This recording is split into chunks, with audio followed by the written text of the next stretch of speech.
Hey everyone, welcome back to my channel. आप देख रहे हैं कि आर स्टडी क्लासेस। आज की इस वीडियो में हम पढ़ने वाले हैं सैम्पल पेपर क्लास 12th का। चलिए शुरू करते हैं। मैं आपको बता देती हूँ, इससे पहले की वीडियोस में हमने जो है क्लास 10th और 12th का हिंदी के सैम्पल पेपर किए हैं, और इससे पहले की वीडियो में हमने क्लास 12th हिंदी इलेक्टिव का जो आपका सैम्पल पेपर है उसका खंड खा कर लिया है। आज हम खंड गा करने वाले हैं, जो हमारा रहेगा पाठ्य पुस्तकों अंतराल के आधार पर। इसका जो हमारा पहला क्वेश्चन है वो है हमारा, निम्नलिखित पठित काव्यांश को पढ़कर प्रश्नों के सर्वाधिक उपयुक्त विकल्पों का चयन कीजिए। तो यहाँ पर हमें ये पैसेज दिया गया है, हमें इसे पढ़ना है और साथ में हमें कुछ क्वेश्चंस दिए गए हैं, तो हमें उनके आंसर करने हैं। यहाँ पर जो हमारा पहला क्वेश्चन है, का दीप किसका प्रतीक है। तो मैं पहले आपको बता देती हूँ कि ये जो आपका पैसेज है ये आपकी बुक में से, यह है दीप अकेला जो आपका चैप्टर है हिंदी का, उसमें से ये आपको दिया गया है। जो आपकी छोटी सी कविता है वो, ठीक है, उसमें से ये आपको यहाँ पर कुछ उसका पार्ट, छोटा सा एक काव्यांश दिया गया है। और यहाँ पर हमें जो क्वेश्चन दिया गया है, दीप किसका प्रतीक है, तो हमें बताना है किसका प्रतीक है। व्यक्ति, समाज, प्रकाश या परिवार।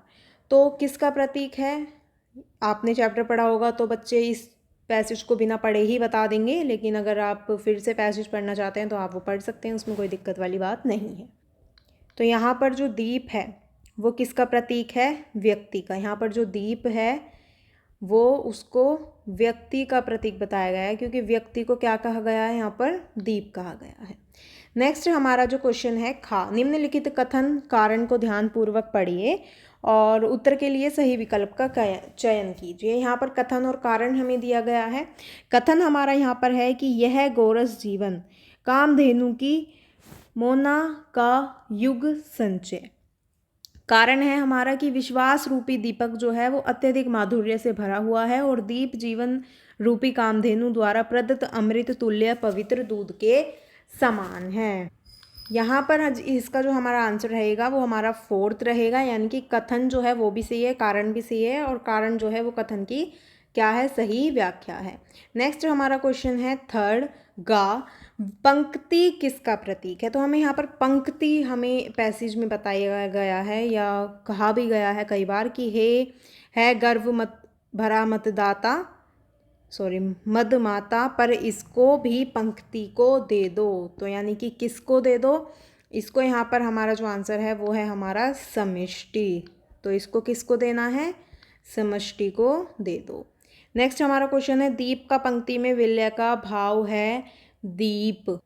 यहाँ पर हमें कुछ ऑप्शंस दिए गए हैं, यानी कि दीप का पंक्ति में विलय, इसका भाव है कि दीप की सत्ता का सर्वभौमीकरण, दीप के अहंकार में के मद को दूर करना, दीप को पंक्ति में स्थान देना, या दीप के एकीपन को दूर करना। तो यहाँ पर इसका है कि सत्ता का सर्वभौमीकरण, ये इसका आंसर है। नेक्स्ट हमारा है यहाँ पर डा, पनडुब्बा से आप क्या समझते हैं। तो पनडुब्बा यहाँ पर क्या है, हमारा गोताखोर। ठीक है, यहाँ पर हमारे आंसर्स हैं। नेक्स्ट है हमारा 8, काव्य खंड पर आधारित निम्नलिखित 3 प्रश्नों में से आपको कोई 2 प्रश्नों के उत्तर लगभग 40 शब्दों में करने हैं। यहाँ पर आपको 3 प्रश्न दिए गए हैं, इनमें से आपको कोई 2 प्रश्न करने हैं, जो भी आपको अच्छे से आते हों, जो आपको अच्छा लगे आप वो यहाँ पर कर सकते हैं, वो वाला क्वेश्चन। पहला हमारा क्वेश्चन रहने वाला है, देवसेना की हार या निराश के क्या कारण हैं। तो यहाँ पर हमसे देवसेना की जो हार या निराश है उसके कारण पूछे गए हैं। ये आपका पहला ही चैप्टर है बुक का। यहाँ पर देवसेना की निराशा के कई कारण हैं, जिनमें 2 कारण मुख्य हैं। एक तो ये था कि हूणों के आक्रमण के कारण उनके जो भाई हैं बंधु वर्मा और परिवार के सदस्य जो थे वो वीरगति को प्राप्त हो गए थे, तो वो जीवन भर अकेले रहकर उन्होंने संघर्ष किया। ठीक है, दूसरा कारण ये हो सकता है कि वो स्कंदगुप्त से प्रेम करती थी, परंतु स्कंदगुप्त जो थे वो उनसे प्रेम नहीं करते थे, उनको उनसे प्रेम नहीं हुआ क्योंकि वह विजय से प्रेम करते थे। अब जब स्कंदगुप्त ने उसके सामने प्रेम प्रस्ताव रखा, तब तक वो आजीवन अविवाहित रहने के व्रत ले चुकी थी, यानी कि जब वो जो है अकेला रहना चाहती थी, ठीक है, तो स्कंदगुप्त जब वो उनसे प्यार करती थी तो वो उन्हें उनसे प्यार नहीं था, वो उनसे प्यार नहीं करते थे। अब जब वो उनसे प्यार करने लगे या वो उनसे प्यार करते थे तो उन्होंने मना कर दिया। तो तब तक वो क्या थी, आजीवन अविवाहित, यानी कि कुंवारी या शादी नहीं करेंगी, वो इस तरह का व्रत ले चुकी थी। स्कंदगुप्त के व्यवहार के कारण वो निराश हो गई थी और अकेले रहने के कारण उन्हें लोगों की जो कुदृष्टि है उसका सामना करना पड़ा था। स्कंदगुप्त की उपेक्षा के कारण उसे भीख मांगने का कार्य भी करना पड़ा था और इसीलिए वह जीवन में हार गई थी और क्या हो गई थी, निराश हो गई थी। तो ये 2 कारण यहाँ पर हो सकते हैं। नेक्स्ट हमारा यहाँ पर क्वेश्चन है खा, सरोज स्मृति कविता में सरोज के विवाह के को अन्य विवाहों से भिन्न कहने का कारण स्पष्ट कीजिए। तो यहाँ पर यदि आपने सरोज स्मृति वाला जो चैप्टर है, जो आपकी कविता है वो पढ़ी हो, तो आप देखेंगे कि वहाँ पर जो हमें बताना है कि जो सरोज का विवाह था वो बाकी, अब आप जैसे देखते हैं, आपने जो विवाह देखे हैं या पहले जैसे विवाह होते थे उन सबसे अलग और बाकी सबके विवाह से या सब विवाह से अलग क्यों था। तो यहाँ पर हमें बताना है कि सरोज का जो विवाह था वो अलग क्यों था। सरोज का विवाह अन्य विवाहों की तरह चमक दमक शोर शराबों से रहित था। ठीक है, शोर शराबा बिल्कुल भी नहीं हुआ था उनकी शादी में, बहुत ही एकदम नॉर्मल तरीके से उनकी शादी की गई थी, सिंपल। सरोज का विवाह बहुत सादे तरीके से हुआ था। इस विवाह में कोई समस्त रिश्तेदार, मित्र, पड़ोसी किसी को भी नहीं बुलाया गया था। परिवार के ही कुछ सदस्य, कुछ लोग थे, बस उन्हीं के बीच में ये विवाह किया गया था। संगीत, मेहंदी जैसी कोई रस्म नहीं की गई थी। किसी ने विवाह के कोई गीत भी नहीं गाए थे और ना ही लोगों का तांता लगा हुआ था, यानी कि बहुत ज़्यादा लोगों की भीड़ थी, ऐसा कुछ भी वहाँ पर नहीं था। चारों तरफ शांति विराजमान थी। ये विवाह इसी शांति के मध्य हुआ था।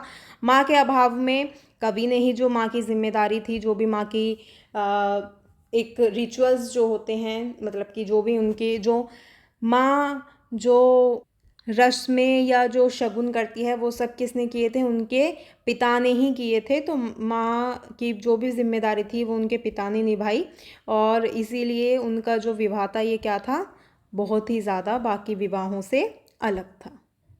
नेक्स्ट यहाँ पर हमारा क्वेश्चन है गा, भरत के किन उद्धारों से उनका राम के प्रति श्रद्धा भाव प्रकट होता है, स्पष्ट कीजिए। तो हमें यहाँ पर क्या बताने हैं, भरत के कौन से क्या उद्धार थे, किन उद्धारों से उनका जो राम के प्रति जो श्रद्धा भाव है या प्यार है वो क्या है, प्रकट होता है। कैसे हम कह सकते हैं, तो राम के प्रति श्रद्धा भाव को प्रकट करने के लिए भरत ने कहा था कि राम अपराधी पर भी क्रोध नहीं करते हैं। भरत पर जो राम थे, राम की विशेष जो कृपा है, वो वात्सल्य है, वो उनसे बहुत ज़्यादा प्यार करते हैं। श्री राम और भरत का एक अटूट साथ था, बहुत ज़्यादा उनमें प्यार था, एक अलग ही विश्वास उनमें था। ठीक है, इनकी एक बहुत ही क्या था, साथ था। श्री राम के प्रति अन्य और भी बहुत सारे उनकी जो बातें थीं उनसे पता चलता है कि उनका राम के प्रति बहुत ज़्यादा श्रद्धा भाव देखने के लिए मिलता है।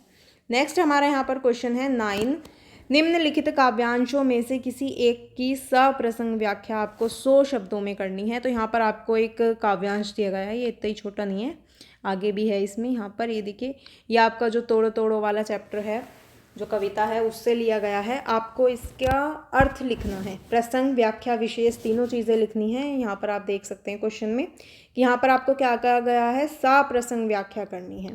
तो यहाँ पर हम इसकी व्याख्या करते हैं, पहले हमें इसे पढ़ना होगा। सुनते हैं मिट्टी में रस है, जिससे उगती दूब है, अपने मन के मैदानों पर व्यापी कैसी ऊब है। आधे आधे गाने तोड़ो तोड़ो तोड़ो, ये ऊसर बंजर तोड़ो, ये चरती परती तोड़ो, सब खेत बनाकर छोड़ो। मिट्टी में रस होगा ही जब वह पोसेगी बीज को, हम इसको क्या कर डालें, इस अपने की खीज को, गोड़ो गोड़ो गोड़ो। तो यहाँ पर जब हम इसका प्रसंग करेंगे तो आप लिखेंगे कि प्रस्तुत पंक्ति हमारी हिंदी की पाठ्यपुस्तक अंतरा भाग 2 में संकलित हिंदी के प्रसिद्ध कवि रघुवीर सहाय द्वारा रचित हैं और ये कविता तोड़ों से ली गई हैं। ठीक है, आप थोड़ा सा बता सकते हैं कि उन पंक्तियों में शॉर्ट में आप थोड़ा सा 1-2 लाइन बता सकते हैं कि इन पंक्तियों में इस तरह से बातें या कवि ने ये कहने की कोशिश की है या ये कवि ने कहा है या ये समझाने की कोशिश की है। अब इसकी जो व्याख्या है हम उस पर आते हैं। व्याख्या हमारी है कि इसमें जो कवि हैं वो मनुष्य से उसके मन के जो बंजरपन है उसको दूर करके उसे उपजाऊ बनाने की बात कहते हैं। कवि चाहते हैं कि मनुष्य जो है वो सृजन कार्य करे, अपने दुख और अपनी जो बाकी चीज़ें हैं उनको छोड़कर अपने कार्य करे ताकि वो आगे बढ़ सके। जिस तरह भूमि के बंजरपन को दूर करने के लिए भूमि के ऊपर फैले हुए जो पत्थर चट्टान हैं उनको तोड़कर समतल बना दिया जाता है, यानी कि प्लेन बनाना पड़ता है, या एक जो भी पत्थर चट्टान होते हैं उनको तोड़कर उसे समतल बनाया जाता है, उसी प्रकार मनुष्य को अपने मन के जो अंधविश्वास हैं, जो समाज की कुरीतियाँ हैं, उनके बंधन हैं, बंधन नहीं मतलब कुरीतियों के जो बंधन हैं उनको तोड़ना पड़ेगा। और जब तक मनुष्य उन अपने मन के जो मन में उनके व्याप्त बाधाएं हैं उनको उखाड़ नहीं फेंकेगा, तब तक वो अपनी क्षमता को समझ नहीं पाएगा। कवि कहते हैं कि धरती उस रस से बीज का पोषण करेगी। कवि कहते हैं कि वे मतलब कि अपने मन की खींच का मैं क्या करूं, धरती को खोद कर उपजाऊ बनाया जा सकता है, पर मन की खींच या जो झुंझलाहट है उसको हटाए बिना सृजन कार्य कैसे संभव है, यानी कि अच्छे कार्य कैसे कर सकता है। कवि मन में व्याप्त ऊब और खींच को तोड़ने की बात कहते हैं। मन के भीतर का ऊब सृजन में बाधक है। कवि सृजन का आकांक्षी हैं और इसे दूर करने की बात वो कहते हैं। इसके बाद आपको यहाँ पर विशेष इसका लिखना होगा। कुछ आप 2-3 पॉइंट्स लिख सकते हैं, ज़्यादा नहीं, 2 या 3 जितने आपको आते हैं। कवि ने मन की खींच को निकालकर सृजनशीलता बनाने की प्रेरणा दी है। तोड़ो तोड़ो तोड़ो तथा गोड़ो गोड़ो में पुनरुक्ति प्रकाश अलंकार है, एक ही शब्द बार बार आ रहा है, ठीक है। क्या कर में अनुप्रास अलंकार है, आप कह सकते हैं यहाँ भी। और ध्वन्यात्मकता का समावेश है। भाषा जो है वो सरल एवं प्रभावमयी है। नेक्स्ट हमारा यहाँ पर हमें एक और प्रसंग दिया गया है जिसमें आपको दोनों में चॉइस दी गई है, आपको इनमें से कोई एक करना होता है। 5 नंबर का ये आपका शायद रहने वाला है। खा है के पतिया लय जाएत रे मोरा पियतम पास, ये नहीं सहे असह दुख रे भेल साओन मास, एक सरी भवन पिया बिनु रे मोही रहलो ना जाए, सखी यन कर दुख दाउन रे जग के पति आए, मोर मन हरिहर लय गेल रे अपनो मन गेल, गोकुल तजी मधुपुर बसरे कन अपजस लेल, सखी है कि पुछसी अनुभव मोय। ये जो आपकी पंक्तियां हैं ये आपका जो चैप्टर है विद्यापति पद जो हैं उसमें से ली गई हैं, ठीक है। तो यहाँ पर जब आप प्रसंग लिखेंगे तो यहाँ पर आप लिखेंगे कि प्रस्तुत पंक्तियाँ हमारी पाठ्यपुस्तक अंतराभाग 2 में संकलित हिंदी के एक प्रसिद्ध कवि विद्यापति द्वारा रचित हैं और उनके द्वारा रचित पद से ये ली गई हैं। यहाँ पर पद में जो कवि हैं उन्होंने नायक के वियोग में जो उनकी पत्नी है या नायिका है उनका वर्णन किया है। तो यहाँ पर जो नायिका है या जो कवि की पत्नी है वो कहती हैं, सावन मास चल रहा है, विरहिणी जो है यानी कि उनकी पत्नी विरहिणी राधा। यहाँ पर मैं आपको 2 चीज़ें एक बात बता देती हूँ कि यहाँ पर कुछ जो कवि हैं वो इसकी व्याख्या करते हैं तो वो राधा से करते हैं कि भाई राधा ऐसे ऐसे कह रही है। कुछ ने मतलब इसको राधा कृष्ण की तरह बताया है और कुछ ने सिंपल एक नायक या नायिका या जो विद्यापति हैं जो इसके कवि हैं उनकी और उनकी पत्नी के बारे में बताया है, ठीक है, यानी कि विरहिणी। तो यहाँ पर आप राधा भी यूज़ कर सकते हैं, यदि आप नहीं चाहें तो ज़रूरी नहीं है कि आप राधा करें, बाकी आप सिंपल भी कर सकते हैं, यानी कि विरहिणी जो हैं आप ऐसे भी लिख सकते हैं विरहिणी राधा। यदि आप चाहते हैं कि आप इसको राधा कृष्ण की तरह बताएं तो आप वो भी कर सकते हैं। विरहिणी राधा अपनी सखी से कह रही हैं, हे सखी, ऐसा कौन व्यक्ति है जो प्रियतम तक मेरा पत्र ले जाएगा। सावन का महीना है, मेरे हृदय वियोग के असहज दुख को सह नहीं पा रहा है। प्रिय के बिना इस सूने घर में मुझको एकांकी नहीं रहा जाता, अकेले नहीं रहा जाता। हे सखी, ऐसा कौन व्यक्ति है जो दूसरों के कठोर दुख पर विश्वास कर सके। श्री कृष्ण मेरे मन को हर कर अपने साथ ले गए हैं और उनका मन भी ऊंज साथ चला गया है। उनका ध्यान मेरी ओर नहीं रहा, वे गोकुल को छोड़कर मथुरा में जा बसे हैं और इस प्रकार उन्होंने कितना ही अपयश ले लिया है। कवि विद्यापति कहते हैं, हे सुंदरी, वो कहते हैं और उनकी जो 2 सखी हैं वो कहती हैं कि हे सुंदरी, प्रिया के आने की आशा रखो, इसी कार्तिक मास में तुम्हारे प्रियतम तुम्हारे पास आ जाएंगे। हे सखी, तो मुझसे मेरे प्रेम अनुभव मिलन सुख के बारे में क्या पूछती है, अर्थात तुझे उस प्रेम अनुभव के बारे में क्या बताऊं। तो ये कौन कह रही है, राधा अपनी सखी से कहती है कि मैं तुझे क्या बताऊं उस प्रेम के बारे में। उसके बाद है यहाँ पर विशेष। इस पद में नायिका की जो प्रोषित पतिका है वो बताई गई है। प्रिय वियोग में सावन मास कष्टकर प्रतीत होता है। हरि हरि में यमक अलंकार है। सखी पति आए में अप्रस्तुत प्रशंसा है, यानी कि यहाँ पर प्रशंसा की गई है। प्रस्तुत पद में औत्सुक्य और दैन्य भावों की प्रबलता है। धनी धरु और मन में अनुप्रास अलंकार है। भाषा जो है मैथिली है और रस जो है वियोग श्रृंगार रस है। इतने सारी विशेष में आपको नहीं लिखने होते हैं, आप 2 या 3 पॉइंट्स बस लिख सकते हैं। ठीक है, मेन के ये वाला अलंकार है, ये रस है, ये भाषा है, या ये चीज़ कही गई है। नेक्स्ट यहाँ पर हमारा क्वेश्चन है 10। यहाँ पर हमें गद्यांश दिया गया है। गद्यांश के आधार पर यहाँ पर हमें कुछ प्रश्न दिए गए हैं और उनके उत्तर करने हैं हमें। अभी हमने ऊपर जो है वो हमारी जो कविता है उनके प्रश्न थे, या वो वहाँ पर काव्यांश दिए गए थे। अब हमें यहाँ पर क्या है, गद्यांश दिए गए हैं, तो अब हमें इन्हें पढ़कर इनके आंसर करने हैं। पहला क्वेश्चन हमारा रहने वाला है, गद्यांश का वर्ण्य विषय है विस्थापन की समस्या, वन संपदा की विशेषता, औद्योगिकरण विकास का पक्ष, या ग्रामीण अंचल की उपयोगिता। अब यहाँ पर ये जो है ये भी आपकी किताब से ही लिया गया है। ये लोग आधुनिक भारत के नए शरणार्थी हैं जिन्हें औद्योगिकरण के झंझावात के ने घर ज़मीन से उखाड़कर हमेशा के लिए निर्वासित कर दिया है। तो इस तरह से आप पढ़ सकते हैं। यहाँ पर जो हमारा पहले का आंसर रहने वाला है वो है विस्थापन की समस्या, क्योंकि यहाँ पर लेखक क्या कह रहे हैं कि ये क्या है, शरणार्थी हैं। शरणार्थी यानी कि एक जगह से दूसरी जगह आए हैं, क्योंकि जहाँ ये रहते थे वहाँ कुछ ना कुछ क्या है, विस्थापन हो रहा है, वहाँ पर औद्योगिकरण हो रहा है, या कुछ भी इस तरह से आप कह सकते हैं। नेक्स्ट है, भरे भूरे ग्रामीण अंचल को नासमझी से उखाड़ने का कारण है। इसका आंसर जो हमारा रहेगा वो है स्वार्थ लोलुपता, यानी कि जो आप सरकार कह सकते हैं, या बड़े बड़े जो मतलब कि औद्योगिकरण करने के लिए क्या करते हैं लोग, अपने स्वार्थ के लिए क्या कर रहे हैं, तो स्वार्थ के लिए वो क्या कर रहे हैं, जो ग्रामीण जगह हैं उनको क्या है, एक शहरी रूप दिया जा रहा है, जिससे कि क्या बड़ी बड़ी बिल्डिंग्स बनाई जा रही हैं, तरह तरह के और काम किए जा रहे हैं। तो उनसे क्या होता है, तो वो किस लिए कर रहे हैं, अपने स्वार्थ के लिए। नेक्स्ट हमारे यहाँ पर क्वेश्चन रहने वाला है, गद्यांश में किस गांव के नष्ट होने की बात की गई है।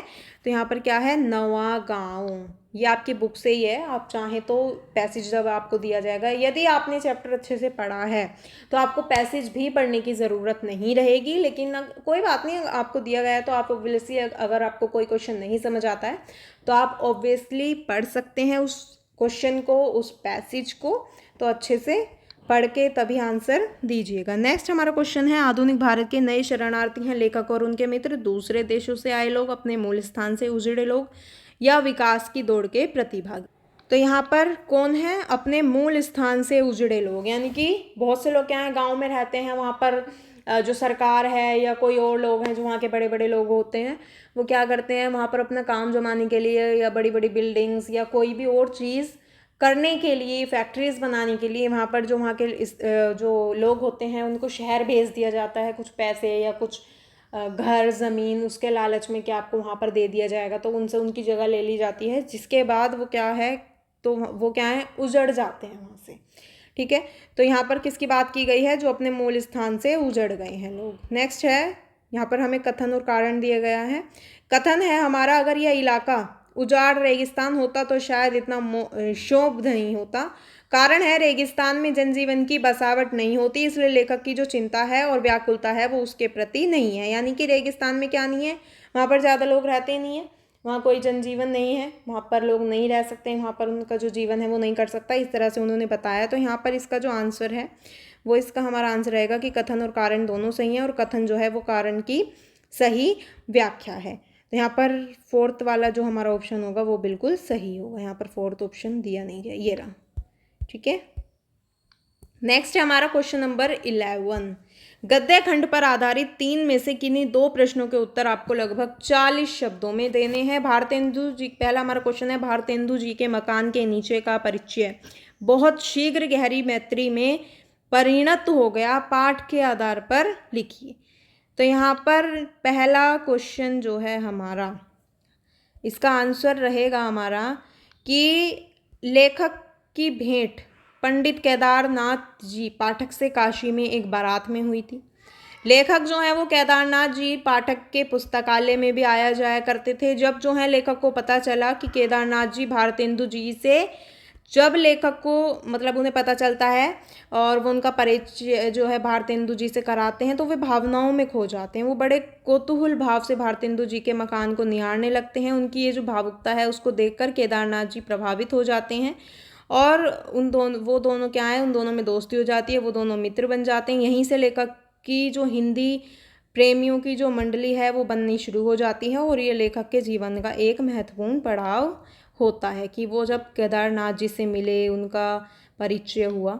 ठीक है, नेक्स्ट है दूसरा, देवदास कहानी के आधार पर लिखे कि पुजारी ने संभव और पारो को युगल समझकर आशीर्वाद क्यों दिया। यहाँ पर आपने जब ये कहानी पढ़ी होगी या यह चैप्टर आपने पढ़ा होगा तो आप देखते हैं कि संभव और जो क्या नाम है, पारो होती है, पंडित वो वहाँ पर जब जाते हैं नदी के पास तो पंडित जो है उनको आशीर्वाद दे देता है। तो हरिद्वार के मंदिर में संभव और पारो एक साथ प्रार्थना के लिए खड़े थे। पारो ने स्वयं के लिए हम शब्द का प्रयोग किया जिसके कारण पंडित जी ने उन दोनों को पति पत्नी समझ लिया। ठीक है, पुजारी ने लड़की के हम को युगल के अर्थ में सुखी रहने, फूलने फलने, जब भी आना साथ ही आना, गंगा मैया मनोरथ पूरी करे का आशीर्वाद दे दिया। क्यों दिया है ये हमें यहाँ पर बताना है। तो पंडित जी को क्या लगता है, जो पारो है वो अपने आप को मैं करके नहीं बोलती है, वो अपने आप को हम करके बोल देती है, जिससे कि पंडित जी को लगता है कि वो जो लड़का है संभव और जो पारो है वो दोनों क्या है, एक साथ आए हैं और वो दोनों क्या है, पति पत्नी हैं। तो वो इसलिए उनको इस तरह का आशीर्वाद देते हैं। नेक्स्ट हमारे यहाँ पर क्वेश्चन है, गा अराफात द्वारा अतिथि देवो भव परंपरा का वहन किया जा रहा था, पाठ के आधार पर आपको यहाँ पर लिखना है। अराफात जो है अपने मेहमानों का स्वागत और सत्कार उसी प्रकार कर रहे थे जैसे वे देवताओं का सम्मान करते हैं। भेदभाव रहित अतिथि सत्कार, विनम्रता और सरलता से उन्होंने जो सत्कार है, जो स्वागत है वो किया। अतिथि देवो भव की भावना थी और सेवा भाव वहाँ पर उनके बातों में या उनमें देखने के लिए मिलता है। नेक्स्ट हमारा क्वेश्चन है 12 का फर्स्ट है, यहाँ पर हमें सा प्रसंग व्याख्या करनी है शो शब्दों में। अभी हमने जो करी वो हमारी काव्यांश थे, अब यहाँ पर हमें गद्यांश दिए गए हैं। ठीक है, तो यहाँ पर हमारा जो पहला गद्यांश है वो एक मिल मालिक ये वाला आपका जो चैप्टर है उससे दिया गया है, 4 हाथ। ठीक है, 4 हाथ जो आपका चैप्टर था। यहाँ पर जब हम प्रसंग करेंगे तो प्रस्तुत गद्यांश असगर वजाहत द्वारा रचित लघु कथा 4 हाथ से अवतरित है और इसमें पूंजीवादी व्यवस्था में हो रहे मजदूरों के शोषण को उजागर किया गया है। अब यहाँ पर आप थोड़ा सा ये लिख सकते हैं कि ये हमारी इस बुक से लिया गया है, इसके लेखक ये हैं, ये इस क्लास की बुक है और ये इसका नाम है चैप्टर का। ठीक है, इसमें थोड़ा सा आप बता देंगे क्या है चैप्टर में। सारी पंक्ति या सारा चैप्टर आपको यहाँ नहीं दिया जाता, एक छोटा सा पैराग्राफ, छोटा सा कोई भी काव्यांश, पद्यांश, गद्यांश वो आपको यहाँ पर दिया जाता है। तो थोड़ा सा आपको ध्यान रखना है कि कौन सी लाइन्स या कौन सा पैराग्राफ हमें दिया गया है, क्योंकि मैं यहाँ पर नहीं पढ़ रही हूँ क्योंकि काफ़ी ज़्यादा बड़ा हो जाएगा। तो यहाँ पर हमारा जो अब इसकी हम व्याख्या करते हैं, मैं आपको ऐसे ही बता देती हूँ, बाकी आप उस पैसेज को पढ़ लीजिएगा जो आपको क्वेश्चन में गद्यांश दिया गया है वो। लेखक पूंजीवादी मिल मालिक की बदनीयती का पर्दाफाश करते हुए कहते हैं कि उसके दिमाग में अपनी आमदनी बढ़ाने के विचित्र ख्याल आया करते थे। वो तो यह चाहता था कि यह सारा संसार ही मिल बन जाए, सारे लोग उसमें काम करने वाले मजदूर बन जाएं। वो ऐसे ही मिल का मालिक बनना चाहता था। वह तो ये भी चाहता था कि मिल में चीज़ों की तरह जो आदमी हैं वो भी बनने लगे और तब तो उसे मजदूरी भी नहीं देनी पड़ेगी, यानी कि उसे पैसे नहीं देने पड़ेंगे अगर मिल में मजदूर जो आदमी हैं वो भी बनने लग जाएं। एक मशीन, वो रोबोट चाहता था कि रोबोट। एक दिन उसके मन में विचार आता है कि यदि मजदूरों के 4 हाथ हो जाएं तो उनका काम बड़ी तेज़ी से होगा और मुनाफे भी बहुत अधिक हो जाएगा। जब अब उसने विचार किया कि 4 हाथ वाला काम करेगा कौन, तो उसे लगता है कि 4 हाथ वाला काम कौन करेगा। उसे वैज्ञानिक याद आते हैं। वो बड़े बड़े वैज्ञानिकों को मोटी तनख्वाह पर नौकर रख लेता है। कई साल तक अपने प्रयोगों में वो जुटे रहते हैं पर उन्हें कोई सफलता नहीं मिलती है कि एक इंसान के जो है 4 हाथ किस तरह से किए जाएं। उन्होंने हाथ खड़े कर दिए और कहा कि आदमी के 4 हाथ होने असंभव हैं। मिल मालिक उनके निष्कर्ष से नाराज़ हो गया। उसने वैज्ञानिकों को तो नौकरी से निकाल दिया, लेकिन वो स्वयं अपनी इच्छा की पूर्ति के उपाय में जुट जाता है। तो यहाँ पर इतना हमें जो पैराग्राफ है या जो गद्यांश है वो दिया गया है। इसके बाद हमारा विशेष है कि शोषक वर्ग की मनोवृत्ति उजागर की गई है, सीधी सरल भाषा का प्रयोग है, इस तरह से आप लिख सकते हैं। नेक्स्ट हमारा जो सेकंड है वो हमारा है, यह जो मेरे सामने कुटज का लहराता पौधा खड़ा है, आपका कुटज वाला जो चैप्टर है उससे लिया गया है। ठीक है, अब यहाँ पर हमें इसकी प्रसंग सा प्रसंग व्याख्या करनी है। तो प्रसंग हमारा रहेगा कि ये गद्यांश हमारी हिंदी की कक्षा 12वीं की किताब से लिया गया है और इसके लेखक जो हैं हजारी प्रसाद द्विवेदी जी हैं, उनके द्वारा रचित ये निबंध कुटज है, वहाँ से ये गद्यांश लिया गया है। लेखक कवियों द्वारा उपेक्षित कुटज वृक्ष का गुणगान यहाँ पर कर रहे हैं और इसके बाद है हमारी व्याख्या। इसकी शोभा को क्रुद्ध यमराज भी कम नहीं कर पाता है। भीषण गर्मी जब सारी धरती लू के कारण धधकती है, तब भी यह कुटज मुरझाने की बजाय हरा भरा बना रहता है। इस पर गर्मी की मार को कोई असर नहीं पड़ता। बुरे स्वभाव के लोगों के कठोर चित्त से भी कठोर पत्थरों के नीचे रुके हुए अनजान जल स्रोत से अपने लिए रस खींच कर ले आता है, सरस बना रहता है। इसे देखकर हमें जलन होती है कि ये कैसे सूखे वन क्षेत्र में भी इतना मस्त बना रहता है।